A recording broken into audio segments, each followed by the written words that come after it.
महाराष्ट्रात जे दोन प्रमुख नेते जे ठाकरे आहेत, भाऊ आहेत, ते महाराष्ट्र हितासाठी एकत्र यायच्या विषयांवर त्यांची सहमती होते, तर त्याच्यामध्ये फार वादविवाद करणं योग्य नाही. या मताचा माझ्यासारखा माणूससुद्धा आहे, एक लक्षात घ्या. त्यात अट आणि शर्त आहे कुठे? कोणतीच नाही. एकही अट आणि शर्त त्याच्यामध्ये जर कोणी टाकली असेल तर मला सांगावं. राज ठाकरेंचं म्हणणं आहे महाराष्ट्र हितासाठी, उद्धव ठाकरे म्हणतात महाराष्ट्र हितासाठी. प्रश्न इतकाच आहे, या महाराष्ट्र हिताच्या फॉर्म्युल्यात भारतीय जनता पक्ष बसत नाही. या महाराष्ट्र हिताच्या फॉर्म्युल्यात भारतीय जनता पक्षाबरोबर आज जे लोक आहेत ते बसत नाही. ही अट नाही, ही लोकभावना आहे. याला कोणी अट आणि शर्त म्हणत असेल तर त्यांनी थोडंसं राजकीय अभ्यास करणं गरजेचं आहे, आणि विशेषतः महाराष्ट्राच्या भावनेचा. आमची भूमिका स्पष्ट आहे.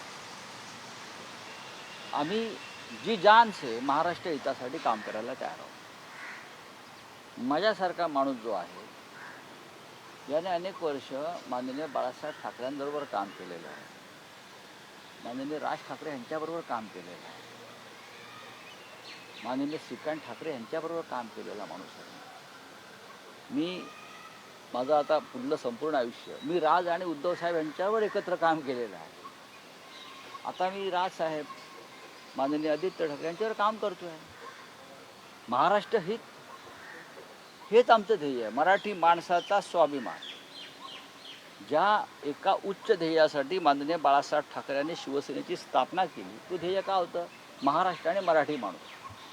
आणि त्यासाठी सगळ्यांनी एकत्र यावं ही त्यांची भूमिका होती.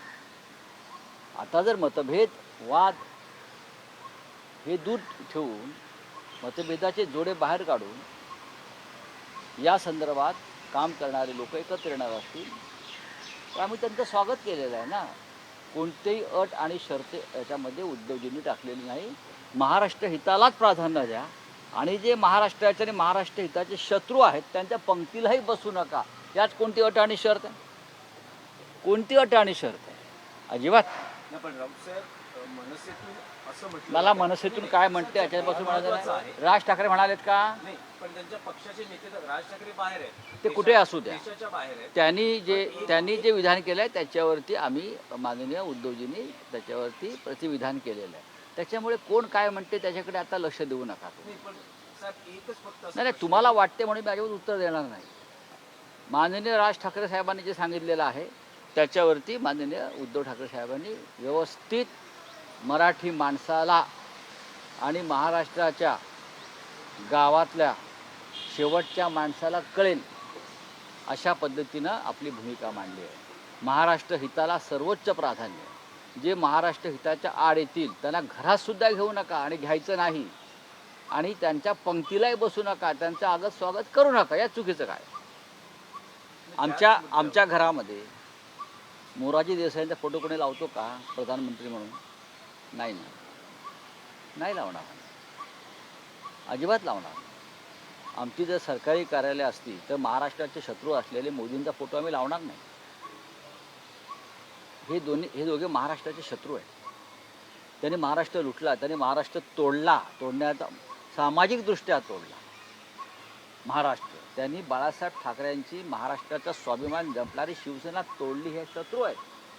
त्यांच्याबरोबर राहणाराही महाराष्ट्राचा शत्रू आहे, आणि त्यांच्याबरोबर राहून कोणालाही महाराष्ट्र हिताची बात करता येणार नाही. हे इतकं स्पष्ट आणि सुस्पष्ट भूमिका जर उद्धव ठाकरे यांनी मांडली, आणि ती महाराष्ट्रातल्या गावखेड्यापर्यंतच्या शेवटच्या घरात आणि मराठी माणसापर्यंत पोचली आहे, याच्या पलीकडे मला वाटत नाही भूमिका काही मांडायला पाहिजे. आम्ही राज ठाकरे यांच्या भूमिकेचं स्वागत केलं.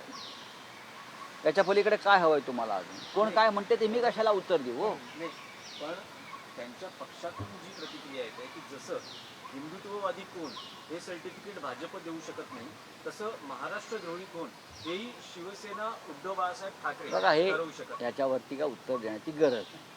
महाराष्ट्रद्रोही कोण आहे का महाराष्ट्र समजून घेतो.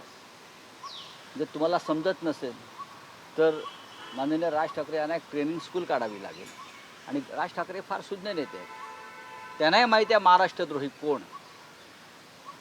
महाराष्ट्रद्रोही कोण हे राज ठाकरे साहेबांनाही माहिती आहे आणि उद्धवजींनाही माहिती आहे. आणि जर काही लोकांना माहीत नसतील आणि ते ह्या चांगल्या कामामध्ये अडथळे निर्माण करत असतील तर ते परत ते महाराष्ट्र हिताचं नाही.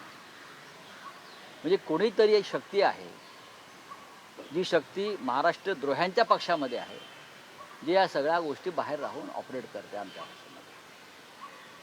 हे मी अगदी ठामपणे सांगतो. कोणीही याच्यामध्ये किंतु परंतु आणि तुम्हाला काय करायचं आहे, मलाही काही करायचं नाही.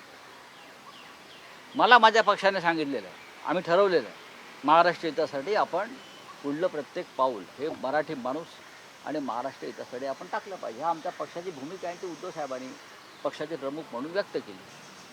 आता मनसेच्या प्रमुखांनी एक भाष्य केल्यावर त्याच्यावरती तुम्ही कशाला वाद घालताय? नका वाद घालू. असा वाद घालणं हे महाराष्ट्रद्रोह्यांच्या पथ्यावर पडेल, हे लक्षात घ्या. माननीय उद्धव साहेबांनी कोणतीही अट आणि शर्त ठेवली नाही. फक्त महाराष्ट्र हित याला सर्वोच्च प्राधान्य आणि महाराष्ट्र हिताच्या शत्रूंबरोबर यापुढे आम्ही हातमिळवणी करणार नाही, बस. पण दक्षिणेतले जे पक्ष आहेत ते निवडणुका मात्र वेगवेगळ्या लढवतात, तो त्यांचा प्रश्न आहे. AIADMK, पण ते स्थानिक प्रश्नांवर एकत्र असतात. तर असं म्हटलं आज जातं आहे अमित की शहा अशा पद्धतीनं किंवा भाजपनं तामिळनाडूच्या विरुद्ध भूमिका घेतली, त्यांच्या जे काही भूमिका आहेत. पण त्या तामिळनाडू द्रोह्यांबरोबर अण्णा द्रमुक गेला ना, तामिळनाडूच्या अस्मितेच्या विरोधामध्ये अमित शहा सातत्यानं काम करत आहेत. पण तेच अमित शहा आज अण्णा द्रमुक पक्ष AIADMK एकत्र आहेत. त्याच्यामुळे तिकडे सुद्धा तो झगडा होणारच आहे. शिवसेनेला आमच्यासारख्या लोकांना कोणीही राजकारण शिकवू नये. पण गरज भासली तर